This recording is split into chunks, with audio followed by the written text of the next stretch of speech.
If you just follow these 3 golden mixing tips, I can assure you that your song is gonna sound really good. And these 3 mixing tips are not just something that will be repetitive when you hear it. They will be really different and you will start to understand what is going wrong in your songs as well. So we're going to go through all these 3 steps one by one. But if you're new to this channel, I'm Florina Jane, otherwise known as Flow of Music. And if you like music production related content, then you can subscribe to my channel. So let's get into the video. Let's start with the first rule in getting a good mix, and that is having a 3-dimensional mixing mind. Whenever you think of painting, you can draw a house in 2D with just, squares and rectangles and triangles, or you can give them depth by putting shadows, by incorporating 3D structures like cubes, cylinders, stuff like that, and the painting immediately comes to life, right? It's no longer just on paper. Although it is still on paper, it feels like the object is actually there. The reason is because we incorporate depth through shadows, we incorporate height through structures and stuff like that. That's the same concept we need in music as well. You need 3 dimensions to bring the music to life. Let's talk about the different dimensions. First of all, for the horizontal axis, meaning if you want to spread something across, you can do it through panning. You can't have all your songs in the center only. Then you're not going to have any dimension at all. It's going to be like a point. So if you want to spread your stuff across, then you need to pan some things to the left, some things to the right, some things probably not to the hard left and right. Maybe not too center, not too wide apart, but somewhere in that space. That is gonna give you a sense of space. That's the first dimension you need to think about. Just look at your tracks and see if everything is in the middle or too many things are in the sides and there's nothing in the middle. You need to have the right balance of spread. If you have some instruments on the left side, you need to balance it out by putting some instruments on the right side as well. Otherwise, you're going to have too much of weightage on one side. The other side is going to sound really weak and it will not be in the right balance that you expect it to be. So let's think of examples. When you take drums, look at a drum image. You will notice that the kick drum is in the center. From the audience's perspective, the snare will be on the right, but the hi-hat will be even further to the right. So you need to correctly pan it like that. You can't put snare and hi-hat both to the hard right. Maybe you put it in that space and maybe that's gonna sound better. If you are tracking guitars, track twice so that you pan one on the left, one on the right, and instantly you're gonna hear that stereo width effect. You want to layer vocals, again, background vocals. Don't keep everything in the center, then it's going to sound really clumsy. Put them to the left and right, put the lead vocal in the center. That's going to give you that chorus and spread effect. So that's the first dimension. You need to space the instruments by panning them out in the right sections. Now coming to the next dimension, you have height, the vertical axis. Now height can be depicted in music through the frequency each instrument has. If you take bass, kick drum, mridangam, tabla, all those instruments, they occupy low frequency. So probably they are over here. If you take vocals, piano, guitars, they'll occupy the mid-frequency range. Now you take cymbals, shakers, electric guitars, violin, flute, everything played in a very high octave, they occupy the high frequency range. So that gives you the sense of height. If you just have vocals and guitars, and they are situated only in the mid-frequency area, you did not even layer it, then your song is going to lack that sense of height. Therefore, your song will sound empty. So you will not know why it's sounding empty until you know all these technical aspects. You need to fill the frequency spectrum. And I'm not meaning to say you need to have multiple instruments to fill a frequency.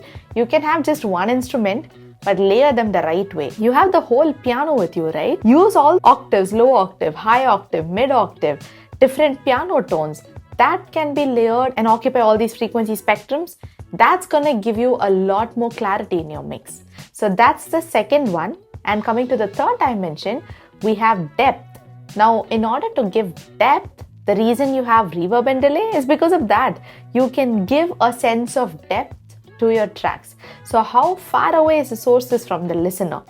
That's depth. So if you want the source to come closer to you, so if you want the lead vocal to sound intimate and closer to you, you have the distance knob in the reverb which can give you that, and also it can fill up the space using that echo, delay sense of stuff. You can place instruments in different distances from the source. So if I want the lead singer close to me, the distance knob will be closer to me.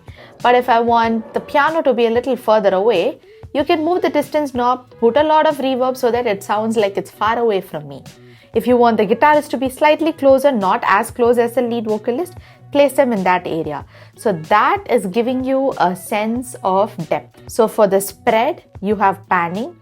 For the height, you have differences in frequencies, and for the distance, you have reverb, delay, and plugins like that. So you need to have a balance of all these 3 dimensions. If you lack in any one dimension also, that's gonna make your track sound very boring and very mundane. It almost feels like you're missing something in the track, but you really don't know what element you're missing. So maintain that balance. Ask yourself a question after you finish mixing whether it's panned correctly and it's all around you. If it is having all these different frequencies, or if it is missing any frequency range, and if it has the right depth, or if you feel like all these instruments are right, in front of you, or if they have a sense of distance. So when you have that kind of a perspective, definitely your mixing is going to sound a lot more better. Now let's go to point number 2. That is asking yourself a question about whether your track is free from noise. Now when I say noise, I'm not just meaning noise that are very audible, like because you don't have a soundproof, so you record it in your room and the appliance made some noise, or traffic from the road. I'm not meaning that deliberate noise alone. I'm also meaning any cleanup that you need to do in frequencies. For example, the mid-range might be very high in your vocals, so you need to clean that up a bit. If you continue to retain it, it's going to sound very boxy. Noise in terms of everything, okay? Take every scenario. Is it having any pitch problem? Is it having any tempo issues? Is the clicks or the metronome sounds heard in the recording? Or when you play your guitar, all these slides, are they too harsh on your ear? Or are they sounding better? I include all these things under the term noise, okay? It is anything unpleasant or undesirable to hear. Is your track free from all these kinds of noises? I can also include stuff like if something becomes really loud and it's so harsh on your ear, it's still harsh, right? So you can consider that as noise. So have you used your compressor in the right way so that your ears are not finding that sound too harsh? So check once and twice. You know what I do after I finish mixing? I'll not know whether the song is done mixing or not. So for multiple times, I'll just let the track play and I'll just be doing something else. I'll be in the room, yes, obviously, but then I'll be doing something on my phone. And when I feel like I realize there's something really weird in that section, oh, the snare is really high, the kick is not too tight in this section. Whenever I feel like that, I kind of write it down. Once I feel like I've written like 4 mistakes or 5 changes, after that, I pause the track, go back to the mixing project and I fix all those things. Once I do all that, I let the track play again and I really won't focus on that track. I'll do something else. When my ears kind of point out some mistake, that's when I kind of write it down and go make that change. So sometimes when we are too focused and we are listening to the same song over and over again with all this concentration, we will lose track of what's nice and what's not nice because our ears get fatigued. So sometimes you need to put your attention somewhere else and let your ears do that magic. Automatically you'll be able to hear. Just try to do that in your projects as well. Let the track play. Sometimes even step away from the room a little bit, but put the volume really high. Do something else and see if you really like the sound of everything. Is it free from noise? Is it free from any harsh frequency, harsh loudness, any pops or clicks or breath sounds, S sounds? Is it free from any of the noise that was recorded in the recording? So check all those things. And if that is all free, then you can move on to the third step. Now, the third step is the most important step that you need to keep in mind to check if your mixes are sounding good or not.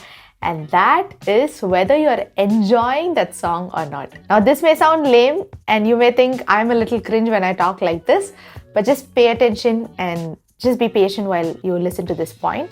The reason I tell this is because I've had experiences once or twice when I was trying to mix my own songs and I actually didn't enjoy the songs I made. They were sounding really dull and they didn't really have a catchy tune to it, or for some reason didn't spark any energy to me. Maybe initially it did, but then as the song progressed, I kind of started looking at it as work and not really a process where I enjoy making music. So as a result, when I was mixing and mastering, I was so focused on all the technical aspects that I forgot about whether I actually like it or not.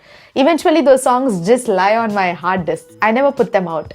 So the question is whether you like that song or not. And I'm meaning not just from the mixing perspective, from the production perspective, from the composing perspective also. Every time you do work in music, remember you came into music because you like doing music. It shouldn't be a work. And I crossed that path a couple of times. So that's why I'm stressing this out. Whether you work on your songs or your client songs, you need to enjoy doing that songs. You need to take projects that really help you enjoy that music. That's when you know your mixes are gonna come out. If you yourself don't like the work you're doing, or you feel like boring, how do you expect a listener to like that song? You need to like it, right? You need to be pumped up and excited about working on that song and put it out with all those energy. If you feel like the energy is lacking, if there's no punchiness in your mix, and if you feel like it's sounding a little boring, think about what you can do to make it the alternative. How can you make it exciting? Can you do some producer magic? Maybe the production team gave you some tracks and you're just using it like that. How about you change some tones? Or how about you bring in a very weird effect, like a telephone effect here and there? You know, the tone is totally changing and then coming up. Or else you're doing some automations that totally change, the way the composer thought about the song and what you brought in.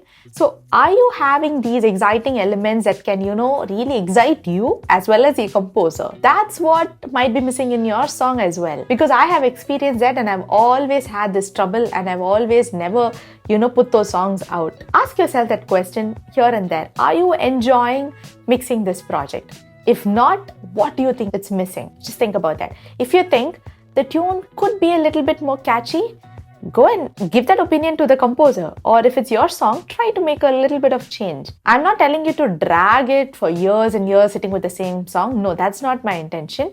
But it should sound interesting and it should sound exciting. So keep asking yourself, is it exciting? If you think the answer is no, think about the reason. Why is it not sounding exciting? Is it because my instruments are not that bright? Or is it because my processing is not making it that punchy? So probably if it is not punchy or something, you need to make magic with compressor. You need to change your attack release times a little bit and make it a little tight or make it a little side chained and all those stuff. And you will get that answer only when you think about that question. Why is it not sounding exciting? So when you ask yourself that question, trust me, you'll find an answer and you will be able to rectify that issue. I'll always say be creative, okay? It's not like when the client gives you a couple of tracks, you should only work with that track. It's actually not like that. If you have really interesting and crazy ideas and you think that's gonna help the song, please put that out. Give that opinion to the client, because in the end, your objective and the client's objective is the same. You both want that track to sound great. So don't be scared to give opinions. Don't be scared to try out new production methods. Go outside the box. Try some different tone changes. Try all these crazy things till you make the track sound really exciting and good. I hope you understood all these 3 points when it comes to making your song mixes sound good. All these 3 points are really important. So just focus on each point one by one and try to find out the error and try to fix them out. If you have any questions regarding any of these points, just put them in the comments and I'll help you out. Once again, I'm Florina Jain, otherwise known as Flow of Music. And don't forget to like and subscribe. I'll see you guys in another video.